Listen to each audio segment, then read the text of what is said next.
Vine, al-Aïkar Azé, alors sur ce principe, alors de quel principe on parle? La création de l'homme. On parle que l'homme, lorsqu'il fait du bien, donc il se fait du bien, il fait du bien toute la réalité. Et s'il se gâte, alors il gâte toute la réalité. Je pense que c'est ça dont il veut parler ici, ouais, c'est cela.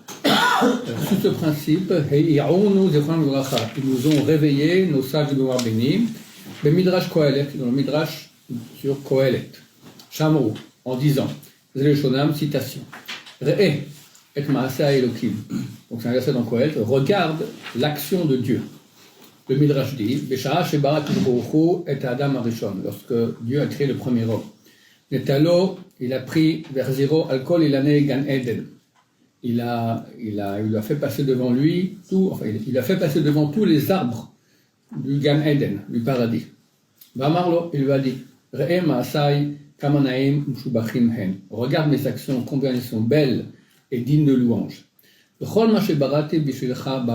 que j'ai créé, je l'ai créé que pour toi. Tenda'atra, fais attention. Shote kalkel v'tachrim et ulami, de ne pas gâter et de ne pas détruire mon monde. Terrible. Terrible, c'est écrit que les Hayot HaKodesh, les créatures célestes, sont plus proches d'Hachem, mais ont 6 ailes. 6 ailes. Et que l'homme, par ses actions, peut aller et scier les ailes des créatures saintes. C'est-à-dire, le pouvoir de l'homme, il est phénoménal, d'accord, en bien, et hélas aussi en mal. Karosh Davar, la loi générale de tout cela. Adam l'enivra ba'avour matzavo ba'olam hazeh. L'homme n'a pas été créé pour sa situation dans ce monde. Et là, ba'avour matzavo ba'olam haba, mais pour sa situation dans le monde à venir. Et là, toutes les preuves, parce qu'on ne voit pas le monde à venir. Et on est là, elle nous parle beaucoup, d'accord. Alors, c'est là où elle travaille, il faut être intelligent. Olam haba, c'est infini. Olam hazeh, c'est fini. Tout le monde a fait un peu de maths et sait que le fini par rapport à l'infini, ça vaut rien. Rien. Voilà, il faut se répéter ça sans cesse. Et là, shamatzavo ba'olam hazeh hu emtsa'i lematzavo ba'olam haba, shu tachlito. Mais sa situation dans ce monde-ci, elle est son moyen qui va fixer sa situation dans le Olam Haba, dans le monde à venir. Shutachito, qui est son but. Alken, c'est pour cela. Timsa mamare chachamen rabim. Tu feras beaucoup de paroles de nos sages de mémoire bénie. Kulam besignon echad. Tous vont dans le même sens. Medamim Olam hazeh limukom uzman ha'achana, Olam Haba limukom hamnucha. Il compare ce monde-ci à l'endroit de la préparation. Bon, là, le monde à venir, le monde à venir, l'endroit de la tranquillité, du repos, on va dire, et de la consommation de ce qui a déjà été préparé, sous-entendu, ici. Et c'est ce qu'ils ont dit. Ce monde-ci ressemble à un corridor qui amène donc au salon, qui est le Olam Haba. Comme ils ont dit dans le sage de mémoire béni, Hayom la asotam, aujourd'hui les faire, quoi? Les mitzvot, ou machar la kabel scharam, et demain en recevoir le mérite. Rav, ça veut dire en fait, elles sont où les âmes avant le Olam Haba et avant ce monde-ci? Elles sont où en fait ces âmes? Les âmes, elles existent à l'état potentiel avant de venir sur terre, mais elles n'ont rien. Mais elles existent. Elles existent à l'état potentiel. C'est une âme qui attend de venir, mais qui n'est rien. Elle n'a rien. Elle n'a rien fait. Elle n'est pas plancton dans la mer. Mais elle reste dans un makom, dans un lieu, quelque part. Proche de Dieu. Martin de l'âme, elle est dégoûtée de venir dans ce monde. Elle est très bien proche de Dieu. Mais elle n'a rien fait. Elle n'a pas de mérite. Alors, Dieu l'envoie ici pour qu'elle puisse être. Comme on a parlé la dernière fois. S'il n'y a pas de libre arbitre, il n'y a pas d'être. Elle veut être. Donc, il faut venir ici pour pouvoir Bezrat Hashem être, et pas tout gâter. Alors, donc, on a dit la phrase, aujourd'hui les faire les mitzvot, demain en recevoir la récompense. Encore on parle des sages d'Israël qui vont dans ce sens. Mishetarach be'erev Shabbat, celui qui a peiné la veille de Shabbat, yochal be'Shabbat, il mangera Shabbat. Et la suite qu'il n'a pas mis, celui qui n'a pas peiné la veille de Shabbat, qu'est-ce qu'il mangera à Shabbat? Il va jeûner. Encore, Aolam Hazeh Domele Yabasha, ce monde-ci ressemble à la terre ferme. Olam Haba Layam, le monde à venir comme la mer. Et Kael Rabim, Azadech, encore beaucoup de paroles de ce type qui vont dans ce sens. Betir'e Behemet, et tu verras de façon authentique. Qu'aucune personne qui a un peu de matière grise dans la tête, Baal Sechel, traduction littérale, qui a de l'esprit, d'accord, l'intelligence, ne pourra pas ne pourra pas croire que le but de l'homme est sa situation dans ce monde-ci.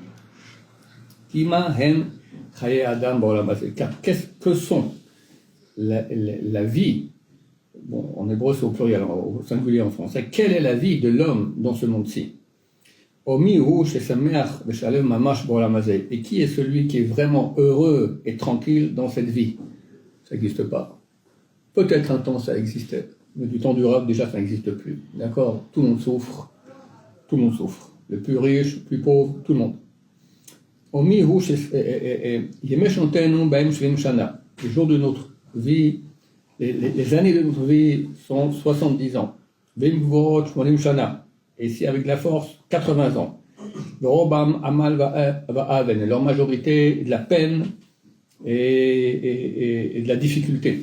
C'est un verset de Tehillim, hein. C'est vrai qu'on vit plus que 70-80, mais il cite ici un verset de Tehillim pour dire que après 80 ans, la vie elle est super diminuée, hein. On n'a plus 20 ans.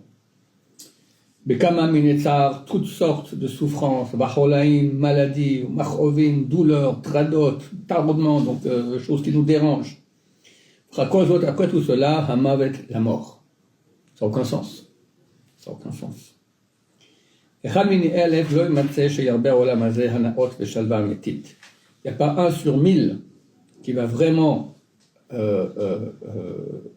trouver beaucoup dans ce monde des plaisirs et de la tranquillité authentique. Le Gamrou, et même celui-là, qui aura tout ça, il arrivera à l'âge de 100 ans, par Ava ou Batel Men Olam, il passera déjà et il est annulé du monde. Même s'il ne vit plus, c'est béni, mais qu'est-ce qu'il est? De croulant, d'accord, c'est pas... J'ai connu des gens qui ont vécu presque 100 ans. J'en avais marre. Qu'est-ce que je fais? Pourquoi je ne meurs pas, d'accord? En parenthèse, je connais 2 personnes, 2 femmes comme ça, qui étaient non religieuses. Elles ont vécu presque jusqu'à l'âge de 100 ans. Et par contre, leur famille témoigne qu'elles n'ont jamais parlé la Shonara. Alors c'est marqué que celui qui parle la Shonara, Hafetz Chaim, il vit longtemps. D'accord? Regardez la puissance des choses. Même des non religieuses. Donc Dieu leur a donné leur mérite ici. Une longue vie, parce qu'elle parlait jamais la Shonara. Une, c'était ma tante, d'accord? Et ma femme, elle a travaillé un temps là-bas, et puis elle m'a dit, il y avait là-bas une vendeuse, elle avait un magasin, il y avait une vendeuse qui parlait la Shonara non-stop, du matin au soir, non-stop.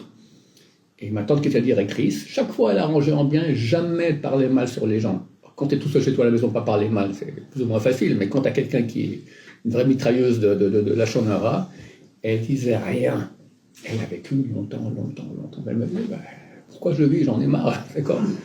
Donc, pour dire qu'il est impossible que Dieu ait créé un monde tellement extraordinaire, et Dieu, s'il est parfait, il n'a pas créé le monde, il ne doit pas créer dans ce monde-ci pour ce monde-ci, parce que si c'est le cas, on peut dire qu'il a complètement raté, d'accord? Où est le bonheur sur Terre? Et si on a, c'est combien de temps? Et pour finir, de toute façon, on crève, d'accord, en bon terme, et d'habitude, pas sans douleur, maladie, problèmes, etc.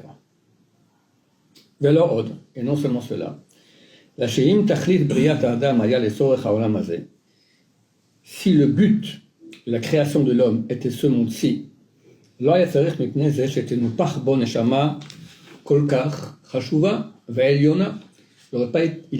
pas été nécessaire que Dieu insuffle en lui une neshama, une âme tellement haute, et tellement importante et tellement haute, qui est plus grande, d'après les sages d'Israël, qui est plus grande que les anges eux-mêmes.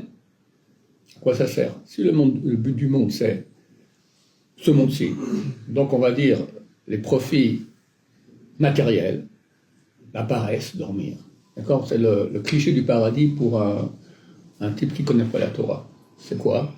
C'est un hamac de cocotiers au bord de la mer bleue, d'accord, beau soleil. la plage de sable blond, d'accord, le cocotier, les deux cocotiers, le hamac, il est comme ça, une jeune fille sympathique lui met des grappes de raisin dans la bouche. Là, tu as tous les profits de ce monde. Le repos, farniente, tu fais rien. Une jolie jeune fille qui est là à tes côtés, tu manges, tu profites, tu dors, voilà. Ça s'appelle les profits, comment on va dire cela, canins, d'accord? Quel est le profit d'un chien? Même chose, hein? Manger, dormir, des chiennes, un peu se bagarrer avec d'autres chiens, et voilà. On n'est pas des chiens. On n'est pas des chiens, c'est ce que le Ravi dit ici, d'accord? Et encore, moi j'ai dit qu'on devrait faire une étude sociologique, d'accord? Je suis convaincu qu'on verrait, sur une comparative entre les chiens et l'être humain, les chiens sont bien plus heureux que les êtres humains. Alors pourquoi l'être humain, qui veut les plaisirs canins, il arrive moins bien que le chien? Parce qu'il n'est pas un chien, il a une neshama très haute. Voilà ce que le Rav nous dit ici. Encore une phrase. Kol shekel, plus forte raison, she'ena motzat shum nachat ruach bechol inuge ze'olam. La neshama, elle n'a aucun plaisir de tous les plaisirs terrestres de ce monde. La neshama, qu'est-ce qu'on va faire d'un bon chocolat, de l'argent? La neshama, elle n'est pas là, elle est tout à fait dans autre chose. Bon, on va s'arrêter ici. Baruch Adonai.